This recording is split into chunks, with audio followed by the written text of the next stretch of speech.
السلام علیکم۔ دیکھیے آج ہم آپ کو حضرت نوح علیہ السلام کی کشتی کے بارے میں ڈیٹیل میں بتائیں گے، لیکن سوال یہ ہے کہ حضرت نوح علیہ السلام کی کشتی ہے تو آخر ہے کہاں؟ اس سے پہلے ہم حضرت نوح علیہ السلام کے واقعے کو ڈیٹیل میں جان لیتے ہیں۔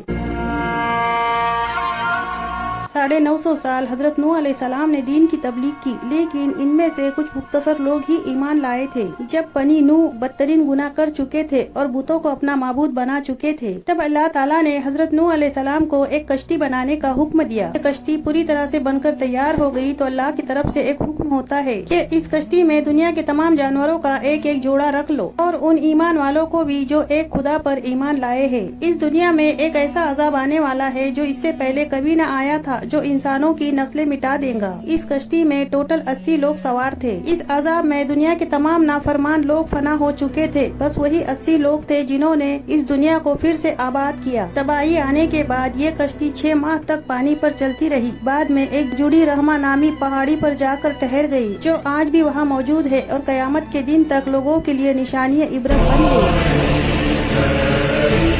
ویگیانکوں کو آخر جواب مل ہی گیا کہ یہ کشتی ہے کہاں، اور آپ کو بھی جان کر حیرانی ہوگی۔ حضرت نوح علیہ السلام کی کشتی کا ذکر ہمیں ہر دھارمک کتابوں میں پڑھنے کو ملتا ہے، جیسے کہ انجیل، زبور، تورات اور قرآن میں تو حضرت نوح علیہ السلام کا ذکر 41 مرتبہ آیا ہے۔ قرآن کے اس واقعہ کے سہارے چین اور ترکی کے کھوج کرتاؤں نے کئی سالوں کی محنت کے بعد 2010 میں یہ اعلان کیا کہ ہم نے حضرت نوح علیہ السلام کی کشتی کو ڈھونڈ نکالا ہے۔ یہ کشتی مشرقی ترکی میں کوئرہ راہ پر موجود ہے، جس کی چوٹی کی اونچائی 12,000 فیٹ ہے۔ چین کے ویگیانکوں کا کہنا ہے کہ اس کشتی کے 3 منزلہ ہے، اور یہ کشتی 3 منزلہ برف کے نیچے دبی ہے۔ چین کے ویگیانکوں کا کہنا ہے کہ اس کشتی میں کئی سارے کمرے ہیں، اور ہر کمرے کی اونچائی 5 میٹر سے بھی اونچی ہے، جس میں کوئی بھی جانور آرام سے آ سکتا ہے۔ یہ کشتی کئی جگہ سے ٹوٹی ہوئی ہے، لیکن پوری طرح سے برباد نہیں ہوئی، اس لیے کہ اس کشتی کا ذکر قرآن میں ہمیں پڑھنے کو ملتا ہے، اور قرآن میں جن جن چیزوں کا ذکر ہے ان کو آنے والی قیامت تک کے کوئی مٹا نہیں سکتا۔ چین کے ویگیانکوں نے کشتی کے لکڑی کی جانچ کی، اور ان کا کہنا ہے کہ یہ کشتی 100% 4800 سال پرانی ہے۔ امریکہ کے کھوج کرتاؤں نے اس کشتی پر سوال اٹھایا، اور ان کا کہنا تھا کہ یہ کشتی بنا لنگروں کے چل ہی نہیں سکتی۔ اس کے چلتے چین اور ترکی کے کھوج کرتاؤں نے اپنی کھوج کو اور بڑھا دیا۔ پہاڑی کے نیچے کے گاؤں میں انہیں ایسے بڑے بڑے پتھر ملے جن کے اوپری حصے میں چھید کیے ہوئے تھے۔